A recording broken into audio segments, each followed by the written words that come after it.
सूखी वीरान धरती पर दूर दूर तक फैली एक बंजर जमीन, ये है पेरू की नाजका वैली। और इस धरती पर कोई साधारण चीज नहीं, बल्कि कुछ ऐसा बना हुआ है जो आज भी वैज्ञानिक को चौंका देता है। पेरू के इस सूखे रेगिस्तान के बीचों बीच एक रहस्य छुपा है। यह रहस्य इतना विशाल है कि इसे देखने के लिए आपको जमीन पर नहीं बल्कि आसमान में उड़ना पड़ेगा। यह है नाजका लाइन्स, एक ऐसा रहस्य जिसे इंसानी आंखें तभी देख सकती हैं जब वो आसमान में हो, रेत की जमीन पर खिंची। ये रेखाएं कोई साधारण चित्र नहीं है, ये लकीरें कोई आज की नहीं हैं, बल्कि ये करीब 2000 साल पुरानी हैं। कोई कहता है यह देवी देवताओं को भेजे गए संदेश थे। कोई मान्यता है कि यह अंतरिक्ष से आए मेहमानों के लिए बनाए गए संकेत थे, और कुछ का तो यह कहना है कि यह एक प्राचीन कोड है जिसे हम आज तक समझ ही नहीं पाए। पर सबसे बड़ा सवाल यह है कि इन रेखाओं को आखिर किसने बनाया? उस समय जब न कोई हवाई जहाज था न कोई ड्रोन, तो इतनी सटीक आकृतियां आसमान से देखे बिना कैसे बनाई गई? आज हम विज्ञान की मदद से, पुरातत्व की खोजों से और कहानियों के सहारे एक ऐसे रहस्य से पर्दा उठाने की कोशिश करेंगे जिसने सदियों से इंसानों की कल्पना को झकझोर कर रख दिया है। तो आइए चलिए उस धरती पर जहां इतिहास कल्पना बन जाता है और एक पुराना राज आज भी हवाओं में गूंजता है।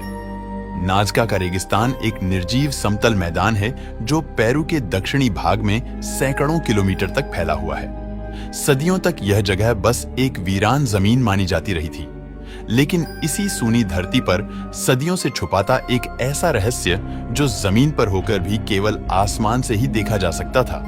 साल 1920 के अंतिम वर्षों में जब कुछ व्यावसायिक पायलट इस क्षेत्र के ऊपर से गुजर रहे थे, तो उन्हें जमीन पर कुछ अजीब से सफेद निशान नजर आए। उन्हें पहले तो लगा कि ये सिर्फ दरारें होंगी, लेकिन जैसे जैसे उन्होंने नजदीक से देखा तो वो रेखाएं किसी आकृति में बदलने लगी। सीधी रेखाएं जो मीलों तक फैली थीं, त्रिकोण और फिर जानवरों की शक्लें, एक मकड़ी, एक बंदर, एक विशाल हमिंग बर्ड।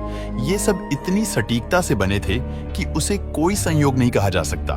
जैसे जैसे पायलट ने जहाज को झुकाया तो इन आकृतियों की तस्वीर और भी साफ होती गई, लेकिन साथ ही उनके सवाल और भी गहराते गए कि इन्हें कैसे और क्यों बनाया गया था। दरअसल यहाँ एक सभ्यता फल फूल रही थी जिसे नाजका सभ्यता बोला जाता है, जो बेहद कुशल और आध्यात्मिक थी।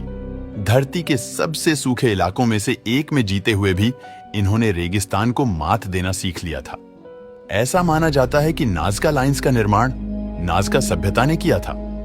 एक ऐसी सभ्यता जिनके पास न तो धातु के औजार थे, न उड़ने की कोई तकनीक, और फिर भी उन्होंने ऐसी विशाल आकृतियां बनाई जो आज भी ना मिट सकी। लेकिन सबसे बड़ा सवाल यह है कि जिन आकृतियों की लंबाई सैकड़ों मीटर में है, उन्हें उन लोगों ने कैसे बनाया जबकि उनके पास ऊपर से देखने का कोई तरीका ही नहीं था। कुछ आकृतियां इतनी बड़ी थीं कि अगर आप किसी एक छोर पर खड़े हो जाएं तो दूसरा छोर नजर ही नहीं आए। कुछ तो पूरे शहर के बराबर लंबाई में फैली हुई थी। यह सब इतना सटीक था कि आज भी अगर हम इसे बनाने जाएं तो ड्रोन और जीपीएस की मदद लेनी पड़े।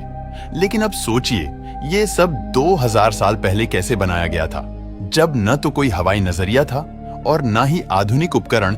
इनमें सबसे प्रसिद्ध आकृति हमिंग बर्ड की है जो 93 मीटर लंबी है और पूरी आकृति एक ही रेखा से बनी है। फिर आती है मकड़ी की आकृति जो 46 मीटर लंबी है। कुछ विशेषज्ञों का मानना है कि यह अमेजन क्षेत्र में पाई जाने वाली एक दुर्लभ प्रजाति को दर्शाती है, एक ऐसी प्रजाति जिसे आंखों से नहीं बल्कि माइक्रोस्कोप से देखा जा सकता है। तो क्या नाजका लोगों को इसकी रचना और बनावट की जानकारी थी? और यह है बंदर की आकृति अपनी घुमावदार पूंछ और मानवीय अंगों के साथ। क्या यह किसी दूर दराज जंगल का संकेत था, या किसी आध्यात्मिक प्रतीक का हिस्सा, या फिर कोई ऐसी कल्पना जिसे आज हम समझ नहीं पा रहे? और यह सबसे अजीब आकृति जिसे लोग एस्ट्रोनॉट कहते हैं, यह 132 मीटर ऊंची आकृति है जिसकी गोल आंखें हैं और सिर ऐसा जैसे कोई हेलमेट पहना हो और हाथ ऊपर उठा हुआ है जैसे कोई आसमान की ओर देख रहा हो। क्या यह कोई प्राचीन मानव है या कोई बाहर से आया अतिथि? और इन जीव जंतुओं से भी परे वह रहस्यमयी रेखाएं हैं जिनमें कुछ इतनी सीधी है कि 20 किलोमीटर तक बिना मुड़े चली जाती है, जिनमें कुछ त्रिकोण और कुछ ऐसे तीर जो ना जाने किस दिशा में इशारा कर रहे हैं। कुछ रेखाएं तारों के नक्षत्रों से मेल खाती हैं। क्या ये कोई खगोलीय नक्शा था, या कोई धार्मिक रनवे, या फिर देवताओं के लिए बनाए गए रास्ते? हर एक रेखा, हर एक वक्र, हर एक आकृति अपने भीतर एक अर्थ छुपाई बैठी है जो समय के साथ खो गया है। पर शायद अगर हम इन आकृतियों को पढ़ना सीख जाए तो हम उन लोगों को समझ पाएंगे जिन्होंने इन्हें बनाया था, और शायद उन शक्तियां को भी जिन्होंने उन्हें प्रेरित किया था। नाज़का लाइंस को लेकर सबसे विवादास्पद और रोमांचक सिद्धांत है एलियन हाइपोथेसिस। कुछ विशेषज्ञों का मानना है कि ये रेखाएं किसी धार्मिक अनुष्ठान का हिस्सा नहीं थीं, बल्कि ये थीं लैंडिंग इंस्ट्रक्शंस किसी और ग्रह से आए हुए मेहमानों के लिए। अब आप सोच रहे होंगे, ये तो कोई कहानी जैसी लग रही है, लेकिन सुनिए, इन आकृतियों में कुछ रेखाएं इतनी सीधी है कि वो आज के रनवे से भी ज्यादा सटीक लगती हैं। कई ऐसी आकृतियां हैं जो किसी भी प्राकृतिक अर्थ से मेल नहीं खाती, जैसे कि अनआइडेंटिफाइड ज्योमेट्रिक पैटर्न, जिन्हें ना तो धार्मिक कहा जा सकता है और ना ही खगोलीय। और सबसे दिलचस्प, कुछ आकृतियां ऐसी हैं जो इंसानी डीएनए की तरह दिखती हैं। स्पाइरल शेप्स और इंटरलॉकिंग लूप्स, क्या यह किसी एंशिएंट जेनेटिक मेमोरी का संकेत थी? अब सवाल उठता है कि अगर ये वाकई किसी और दुनिया के जीवों के लिए थीं, तो क्या वो फिर से लौटेंगे, या फिर हम अब भी सिर्फ प्रतीक्षा कर रहे हैं उस संदेश को समझने की जो रेत पर लिखा गया था? आखिर क्यों किसी सभ्यता ने इतनी मेहनत से ऐसी आकृतियां बनाई जो जमीन से देखने पर पूरी तरह दिखती ही नहीं थीं? इस एक सवाल का जवाब ढूंढने के लिए शोधकर्ताओं, पुरातत्वविद, रहस्यवादियों और कॉन्स्पिरेसी ने अपना पूरा जीवन समर्पित कर दिया। सच क्या है, यह तो कोई नहीं जानता, लेकिन अगर सबसे मान्य सिद्धांत की बात करें तो हो सकता है कि यह रेखाएं धार्मिक अनुष्ठानों का हिस्सा रही होंगी। शायद नाज़का लोग इन रेखाओं को देवताओं को समर्पित करते थे, खासकर वर्षा और उर्वरता के देवता, जो इस सूखे रेगिस्तान में जीवन का एकमात्र आधार थे।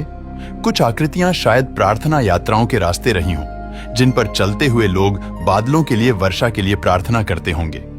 एक जर्मन गणितज्ञ मारिया राइखे ने दशकों तक इन रेखाओं का अध्ययन किया। उनका मानना था कि यह एक विशाल खगोलीय कैलेंडर है।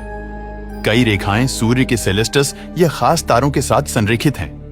क्या ये समय मापने के औजार थे या ब्रह्मांड शक्तियां से जुड़ने के साधन? वहीं इन रेखाओं के पीछे एक थ्योरी ऐसी है जो सच में हैरान कर देती है।